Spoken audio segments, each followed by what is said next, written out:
Ó, então agora nós vamos ver na prática, né, na realidade, analisando uma decisão do Supremo Tribunal Federal, como que se faz a aplicação desses princípios de interpretação constitucional.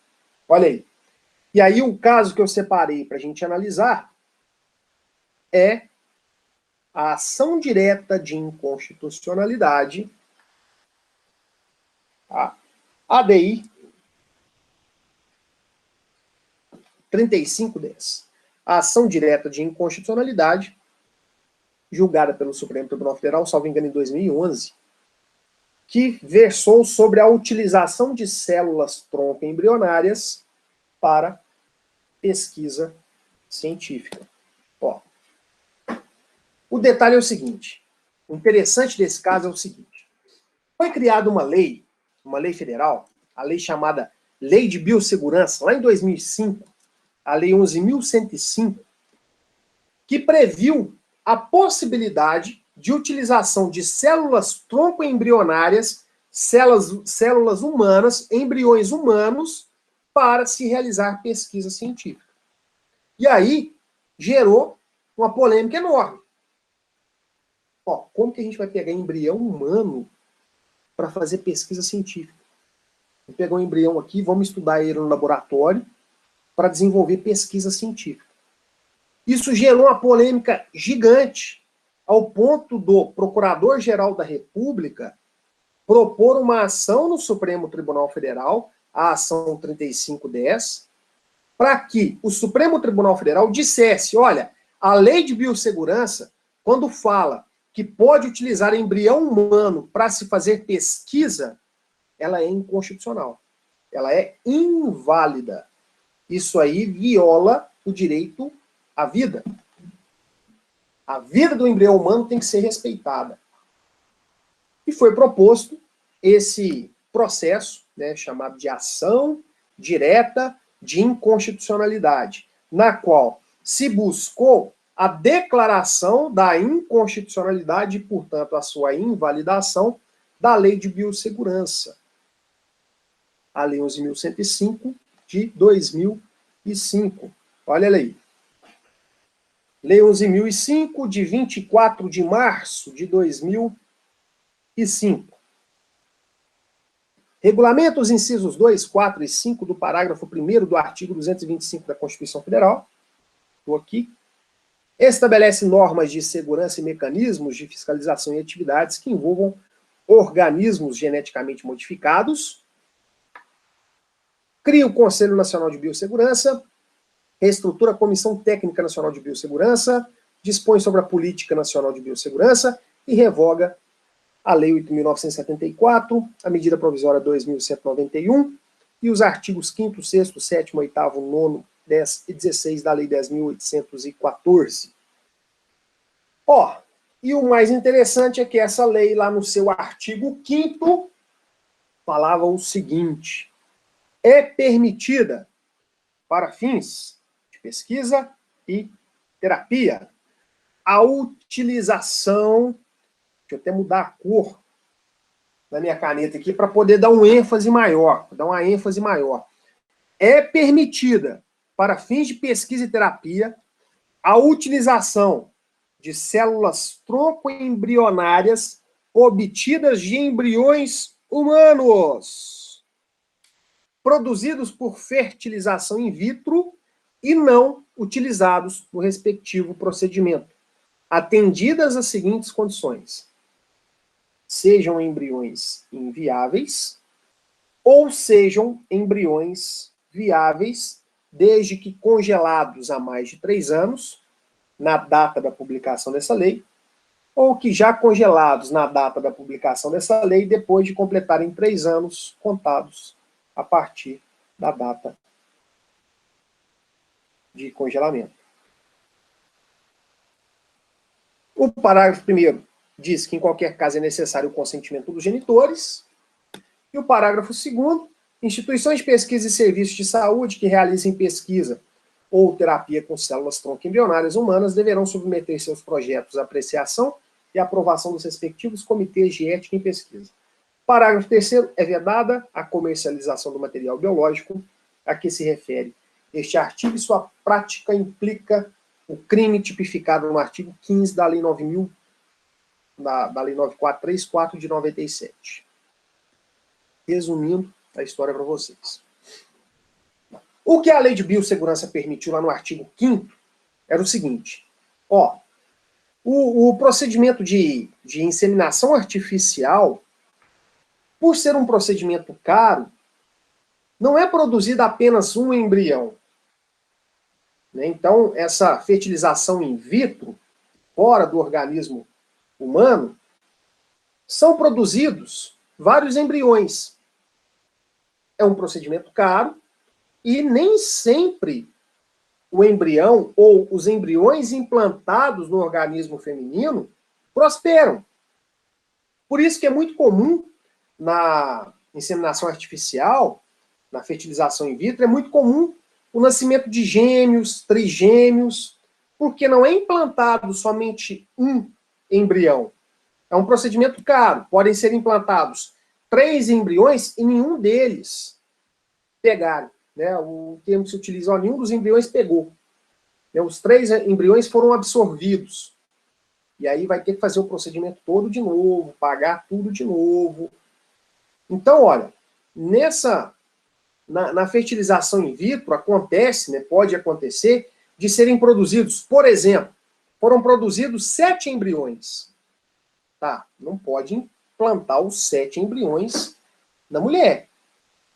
Né, não pode implantar os 7. Aí, desses 7, o médico, né, à frente da fertilização in vitro, ele vai analisar quais que estão melhores, mais desenvolvidos, que têm mais propensão de se desenvolverem, né, se tornarem um feto, e vão existir desses 6 embriões, vamos imaginar que existem lá 3 que são inviáveis. É a expressão utilizada pela lei. Esses 3 embriões, embora sejam embriões humanos, eles são inviáveis. Aí o que a Lei de Biossegurança fala? Vamos pegar esses embriões inviáveis e vamos utilizar eles para pesquisa. Porque se é célula-tronco embrionária, ela tem o poder de se transformar em qualquer tecido, tem o poder de se transformar, de regenerar um órgão. E com base nessas pesquisas, se acredita que pode-se chegar à cura de doenças graves, diabetes, leucemia, algumas deficiências incuráveis, mal de Alzheimer. Então, olha, vai se utilizar dessas células-tronco, que tem a capacidade de se desenvolver em qualquer tipo de célula, e aí buscar a cura para doenças muito graves, e que hoje são consideradas incuráveis. Então, olha, dessa fertilização in vitro, vamos pegar, se foram produzidos 6 embriões, mais 3 são inviáveis, vamos pegar esses embriões inviáveis, que não vão ser implantados no organismo feminino, e vamos utilizar para pesquisa. Ou ainda, vou imaginar que, desse procedimento, foram produzidos 7 embriões. Os 7 viáveis, vamos imaginar que foram 10. 3 inviáveis, outros 7 viáveis, implantou 3 no organismo da mulher, para ver se prospera pelo menos um. Podem prosperar os 3, né, mas pelo menos prospere pelo menos um. E aí, ó, foram produzidos 10. 3 inviáveis, 3 implantados, 4 embriões viáveis não foram utilizados. E aí, o que faz com eles? Congela. Tá, congela. Tem 4 embriões lá congelados. No congelador do laboratório. Não tem como obrigar aquele casal a voltar no laboratório. Falar assim, não, tivemos os trigêmeos, né, foram implantados 3 embriões, tivemos os trigêmeos, estamos felizes da vida, satisfeitos pra caramba, beleza. Agora os trigêmeos estão com 2 anos, ó, vocês são obrigados a pegar os 4 embriões que estão congelados lá no laboratório e fazer a inseminação in vitro de novo. Vai que nasce dos trigêmeos, depois nasce quadrigêmeos. O casal falou assim, não, mas eu não tenho dinheiro. Não, se vira. Se vira. E aí? Estão lá congelados. O que a lei de biossegurança fala? Ó, se eles estão congelados há mais de 3 anos, utiliza esses embriões chamados de excedentários, os embriões que excederam, né, são o excesso do procedimento de fertilização in vitro, utiliza eles para pesquisa científica. Então, essa foi a solução dada pela lei de biossegurança lá no artigo 5º. Ó, embriões inviáveis ou embriões congelados há 3 anos ou mais. Os chamados embriões excedentários. Mas, o Procurador-Geral da República disse o seguinte, não, isso aqui não pode, porque a Constituição Federal respeita, né, fala que a gente deve respeitar a vida humana.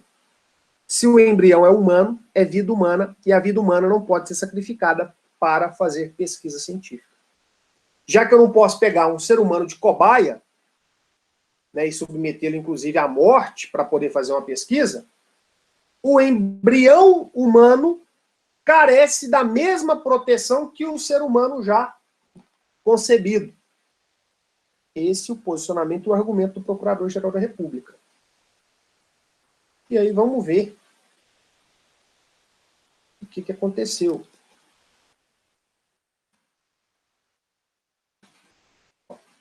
Tem um trecho de um vídeo que eu vou passar agora. Tem era um programa da TV Justiça, não sei se ainda é transmitido, que chama Grandes Julgamentos, né? São julgamentos proferidos pelo Supremo Tribunal Federal, tiveram uma repercussão muito grande, uma repercussão jurídica, social, política, econômica muito grande. E aí eles têm esse programa, né? Tinha esse programa, não sei mais. E é disponível no YouTube. Então esse trecho desse programa que eu vou transmitir para vocês, tem 4 partes dele, de mais ou menos 15 minutos cada.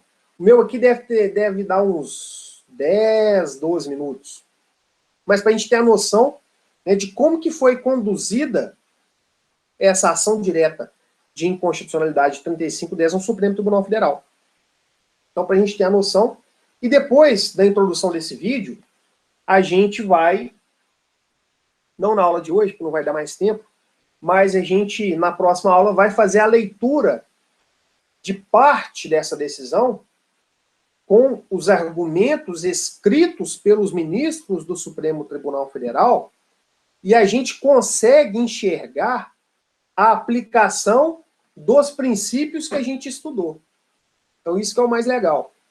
É a fundamentação de uma decisão defendendo a inconstitucionalidade ou a constitucionalidade da lei de biossegurança a partir daquilo que a gente estudou. Então, vamos entender aqui, vamos contextualizar o julgamento da ADI 3510.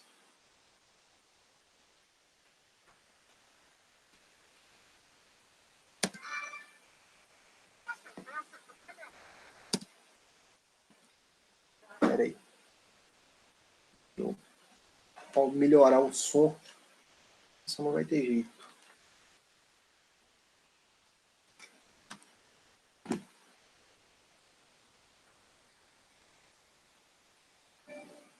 Uma sentença que renovou a esperança de milhares de brasileiros que sofrem com alguma doença degenerativa, como Alzheimer.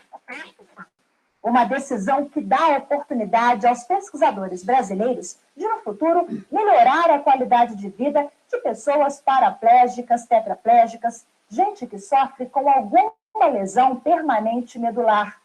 Uma decisão que dividiu até a comunidade científica e gerou inúmeros protestos da igreja.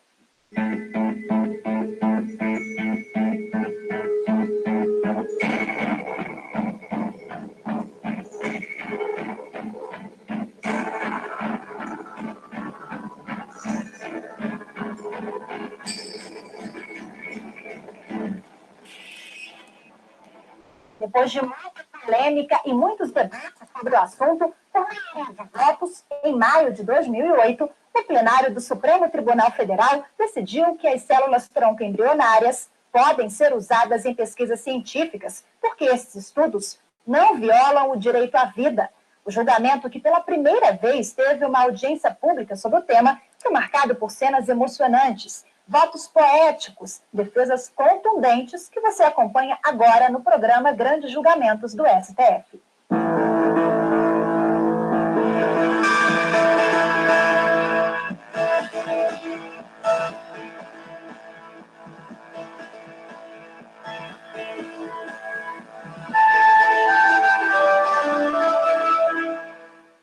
O caso chegou ao Supremo em maio de 2005, logo depois da aprovação pelo Congresso Nacional da Lei de Biossegurança, que permitiu a utilização em pesquisas de células tronco-embrionárias fertilizadas in vitro e não utilizadas. A ação foi proposta pelo então Procurador-Geral da República, Cláudio Fonteles. O ex-procurador defende que o embrião pode ser considerado uma vida humana e que os estudos com as células embrionárias violam o artigo 5º da Constituição Federal, que garante o direito à vida. Eu defendo a vida humana, e a vida humana começa com a fecundação. A Lei de Biossegurança impõe restrições para o uso das células embrionárias. A regulamentação prevê que os embriões usados estejam congelados há 3 anos ou mais e veta a comercialização do material biológico. Também exige a autorização do casal. As medidas não convenceram a todos e, apesar das ressalvas, a liberação dos estudos dividiu a comunidade científica. Por mais que seja um embrião, né, de 5 dias, que está congelado há alguns anos, né, quer dizer, a realidade é que se eu colocar esse embrião no útero, vai nascer uma criança. Né? Então, de fato, ali já existe uma criança naquele estágio do seu desenvolvimento, que é um estágio ainda muito inicial, mas que todos nós um dia fomos assim, né? É assim que o ser humano vem ao mundo. E também, do ponto de vista técnico, né, os 2 grandes problemas que a célula embrionária traz é, em primeiro lugar, a insegurança com relação ao seu desenvolvimento. Quer dizer, o fato de elas poderem se transformar em várias células diferentes, né, faz com que seja extremamente difícil para um cientista orientar com segurança que essa célula vai se transformar num determinado tipo de célula sem nenhuma contaminação de outro tipo. Né? Então, por exemplo, se eu coloco uma célula na coluna vertebral de alguém, eu quero que ela vire um neurônio, né? E ela não pode virar um dente. Existe um certo descontrole nesse crescimento, né? Porque se você pensar, nós temos que controlar mais de 30 mil genes. As células tronco-embrionárias são as únicas células que têm o potencial de formar todos os tecidos do corpo. Nós temos 216 tecidos no corpo.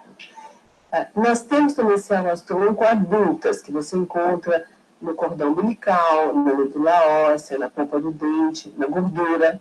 Mas as células tronco adultas, elas não têm o mesmo potencial que as células tronco-embrionárias. Elas conseguem fazer alguns tecidos, mas não todos. Tem que lembrar o que são esses embriões. São de casais que não conseguiram se reproduzir naturalmente e que foram fazer fertilização assistida para tentar engravidar.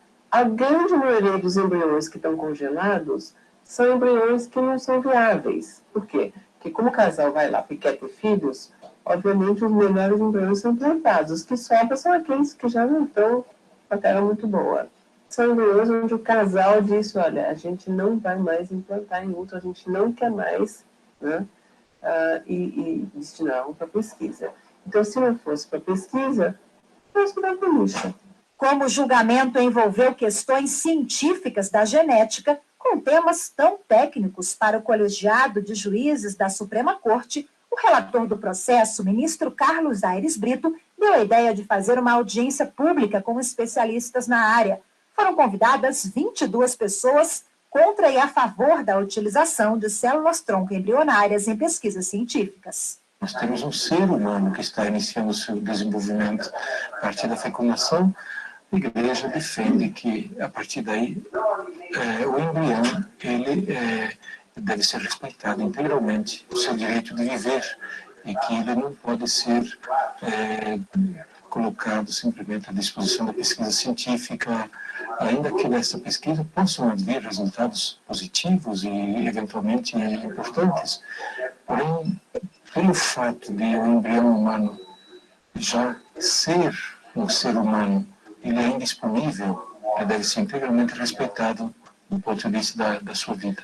Antes de cumprirem uma promessa terapêutica, as células-tronco embrionárias já estão nos ensinando muito sobre a biologia básica do ser humano. Esses conhecimentos básicos, por sua vez, um dia podem ser traduzidos em novas terapias. Estudando essa formidável capacidade de diferenciação das células embrionárias, quem sabe um dia a gente possa descobrir os mecanismos por trás disso e ensinar uma célula-tronco adulta a se comportar da mesma forma. Existem vários grupos de pesquisa investindo nesse sentido.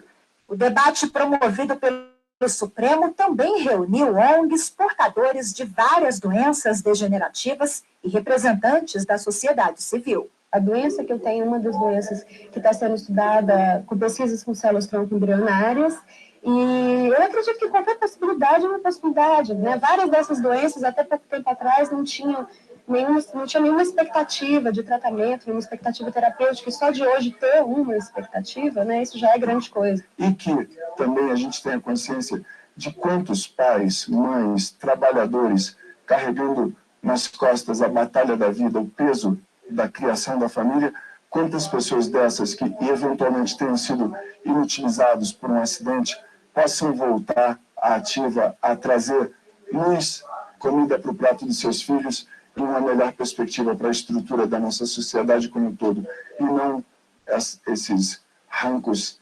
retroativos de conservadorismo religioso, entre aspas. Como todo grande julgamento, muita expectativa e movimentação dentro e fora do plenário. Um esquema especial foi montado aqui no Supremo, policiamento reforçado, jornalistas de toda parte do país.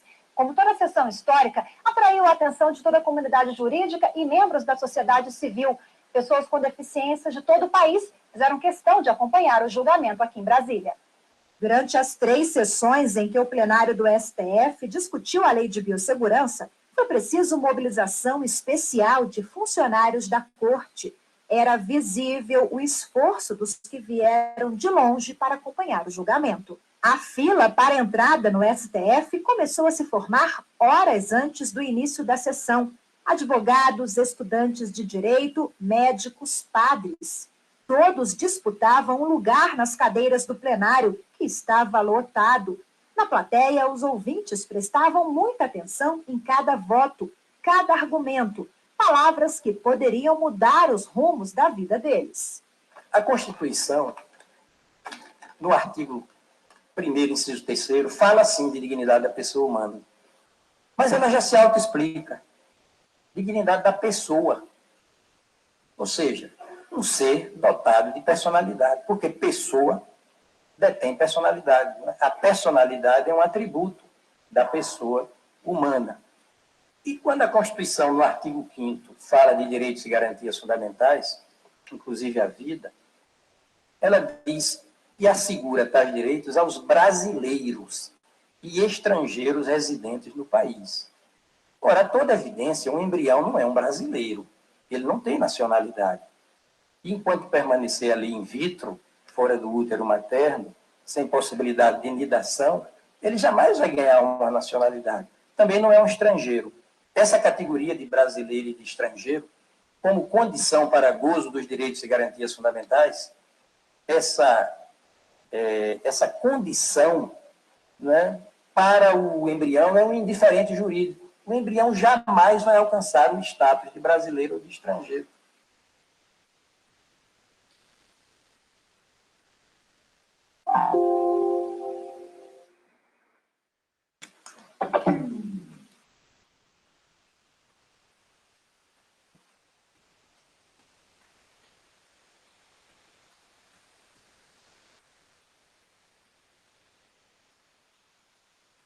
Bom, então o Supremo Tribunal Federal, o STF, ao julgar a ação direta de inconstitucionalidade 3510, o STF decidiu pela constitucionalidade da lei de biossegurança, portanto, permitindo a pesquisa científica a partir da utilização de embriões humanos fabricados em fertilização in vitro, que estivessem congelados há mais de 3 anos ou que fossem considerados embriões inviáveis. E aí, na próxima aula, nós vamos fazer a leitura da ementa, né, do resumo da decisão do Supremo Tribunal Federal.